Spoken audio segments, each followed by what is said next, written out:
नमस्ते नमस्ते। मोदी जी को नमस्ते। जानते हो तुम लोग? मैंने आपकी वीडियो टीवी में देखी है। कहाँ देखा था? मोदी जी मोदी जी मेरे प्यारे देशवासियों, इस समय सावन का पवित्र महीना चल रहा है। अयोध्या, मथुरा, उज्जैन जैसे तीर्थों पर आने वाले श्रद्धालुओं की संख्या भी तेजी से बढ़ रही है। इससे लाखों गरीबों को रोजगार मिल रहा है।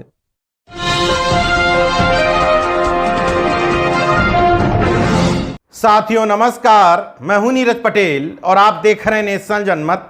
भाषणवीर और कैमरा प्रेमी प्रधानमंत्री में इतनी बेफिक्री और निर्लज्जता कहां से आती है जब देश का कोई एक प्रदेश नहीं बल्कि तमाम प्रदेशों में हिंसा की चिंगारी सुलग रही हो। महिलाओं को निर्वस्त्र करके उनके साथ पूरी भीड़ तंत्र अश्लील हरकतें कर रहा हो।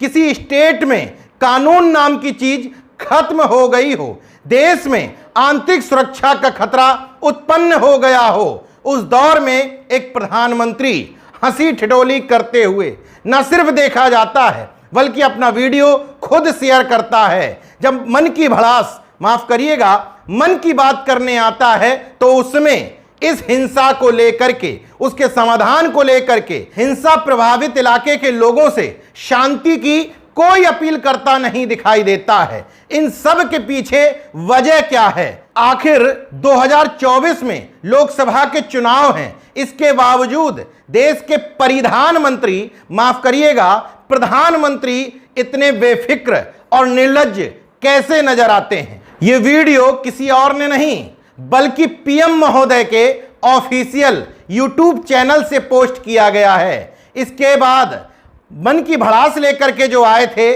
उसमें उज्जैन की पेंटिंग का गुणगान कर रहे हैं, मगर देश के हालातों पर कोई चर्चा नहीं हो रही है। अब सवाल यह उठता है, क्या देश में इस तरह के हालात हैं तो प्रधानमंत्री को अन्य सारे काम छोड़ देने चाहिए? ऐसा कतई नहीं है, लेकिन भारतीय संस्कृति, धर्म और नैतिकता की दुहाई देने वाली इस सरकार से पूछिए, अंधभक्तों से पूछिए कि अगर आपके घर में कोई गंभीर घटना हो जाती है, किसी का निधन हो जाता है, तो क्या आप खाना खाना छोड़ देते हैं? खाना खाते हैं, कई अन्य काम भी करते हैं, लेकिन उस दौरान अवॉइड करते हैं कि हंसने की, मजाक करने की तस्वीरें या वीडियो सामने ना आ पाएं, ताकि आप जाने वाले के प्रति कृतज्ञता जाहिर कर सकें। लेकिन यहां निर्लज्जता और बेफिक्री है, इसलिए इस पर सवाल उठना लाजमी है। कैसे आखिर सत्ता पक्ष इतना निर्लज्ज हो सकता है कि विपक्ष यानी कि इंडिया के 21 सांसद मणिपुर के दौरे पर हैं, उसको राजनीतिक पर्यटन बताया जा रहा है, जबकि उनके आका, वो संसद जिसकी बदौलत वो देश के प्रधानमंत्री हैं, वहां इन मामलों में जवाब भी नहीं देना चाहते। इन सब बातों का जवाब है ये दलाल, गुलाम भांड कॉरपोरेट मीडिया, जिसने बैकसाइड से बैटिंग करना शुरू कर दी है ताकि उसके आका के ऊपर कम से कम हमले हों। उसको पता है कि मानसिक गुलामों के घर में ये इडियट बॉक्स सुबह से शाम तक चलता है। इस बुद्धू बक्से में जो कुछ इन मानसिक गुलामों को बताया और समझाया जाता है, अंधभक्त उसी बातों को पूरे देश में प्रचारित प्रसारित करते हैं। दलाल मीडिया ने अपने आका को बचाने की कवायद शुरू कर दी है और इस कवायद में वही पुराना रोल, पड़ोसी मुल्कों पर आरोप लगा दिए जाएं। क्योंकि इधर पाकिस्तान का एंगल नहीं बन रहा है तो म्यांमार का एंगल ले आया गया, चीन का एंगल ले आया गया। गोदी मीडिया के खेल को इन खबरों से समझिए। मणिपुर में म्यांमार से आने वाले अवैध शरणार्थियों की बायोमेट्रिक जांच शुरू। आप गूगल पर टाइप करके देखिए, आपको हर दलाल गोदी मीडिया में यही खबर दिखाई देगी। मतलब विलेन बनाने की कोशिश की जा रही है म्यांमार को और इसको समाधान बताया जा रहा है। कुकी और मैतेई समुदायों के बीच में जो झगड़ा है, उस झगड़े का इस म्यांमार कनेक्शन से क्या संबंध? हाँ, ये एक पार्ट है कि म्यांमार से अवैध घुसपैठ नहीं होनी चाहिए, मगर इससे इन दोनों के बीच में झगड़े का क्या संबंध है? लेकिन अब इसी खबर को महिमा मंडन के रूप में प्रचारित किया जा रहा है, लेकिन इस खबर के पीछे एक झोल भी है। इसका मतलब अभी तक म्यांमार से जो अवैध घुसपैठ हो रही थी उस पर केंद्र सरकार कुछ नहीं कर रही थी। अगर आपको लग रहा था कि म्यांमार की अवैध घुसपैठ की वजह से ही ये सब कुछ हो रहा है तो 90 दिन से आंख मूंदे क्यों बैठे थे हजूर। अब छी न्यूज की दूसरी खबर देखिए। मणिपुर हिंसा पर बहुत बड़ा खुलासा। उग्रवादियों को चीन से हथियार पहुंचाए जा रहे हैं। म्यांमार बॉर्डर से मणिपुर भेजे जाते हैं हथियार। अब इस खबर में चीन और म्यांमार दोनों का तड़का लगाया गया है, मगर क्या अपनी ही आर्मी पर सवाल नहीं उठा रहे हैं कि बॉर्डर पर आर्मी की तैनात रहने के दौरान भी ये कैसे हो रहा है। दूसरी बात, क्या अपनी रक्षा नीति पर आप स्वयं सवाल नहीं उठा रहे हैं। देश का प्रधानमंत्री होने के नाते क्या उस बॉर्डर पर किसी अन्य सरकार की जिम्मेदारी है कि वहां से इस तरह की घुसपैठ या हथियारों की सप्लाई ना हो। पूर्व आईएएस सूर्य प्रताप सिंह ने इस खबर को रीट्वीट करते हुए सरकार को रगड़ दिया है। अपनी नाकामी को चीन पर मत डालो। मणिपुर में 2 समुदायों में वोट के लिए फूट किसने डाली। अगर चीन से हथियार आ रहे हैं तो रोकेगा कौन। करो चीन पर सर्जिकल स्ट्राइक, दिखाओ लाल आंख, हिम्मत है तो। यह आपकी कूटनीतिक असफलता की आपके म्यांमार से भी संबंध खराब हैं।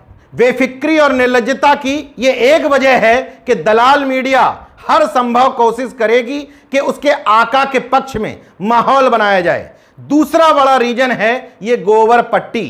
कहने में बुरा जरूर लगता है, लेकिन हकीकत है कि चुनाव के समय जाति के मुखौटे, जाति के गुलाम सामने खड़े किए जाएंगे, जिसकी शुरुआत हो भी चुकी है।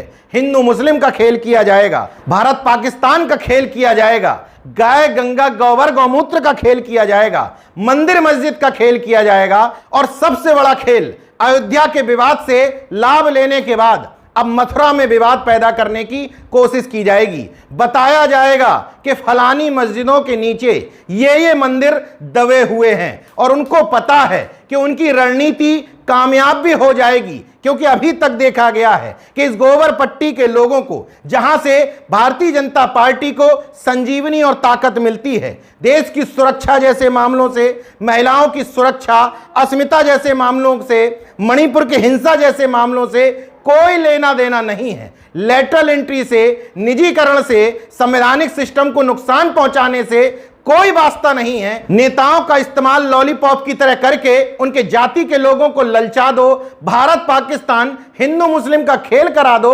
उसी में बहल जाते हैं। इसीलिए शायद साहब इतनी बेफिक्री में हैं, जबकि इंटरनेशनल बेइज्जती हो रही है। 1-2 देश नहीं, बल्कि अभी तक 5 देशों में मणिपुर हिंसा को लेकर के प्रदर्शन हो चुके हैं, मगर साहब और साहब की दरबारी मीडिया आंख मूंद करके बैठी है और खबर भी ढूंढ के लाती है तो ऐसी जिससे साहब की नाकामी को दबाया जा सके। बहरहाल यह आलोचना की बात नहीं, देश की सुरक्षा से जुड़ा हुआ मुद्दा है। साहब की नाकामी और मीडिया की गुलामी की वजह से देश की नॉर्थ ईस्ट की सीमाएं असुरक्षित होती जा रही हैं, और अगर चीन और म्यांमार टकटकी लगाए बैठे हैं तो इसमें भी साहब की ही नाकामी कही जाएगी। क्यों 90 दिन से इस हिंसा को भड़कने दिया गया।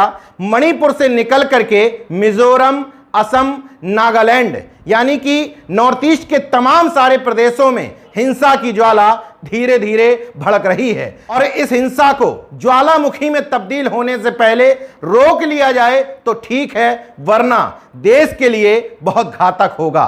देखते रहिए नेशन जनमत, जागरूक और सजग बने रहिए। जय विज्ञान, जय संविधान, जय लोकतंत्र। धन्यवाद।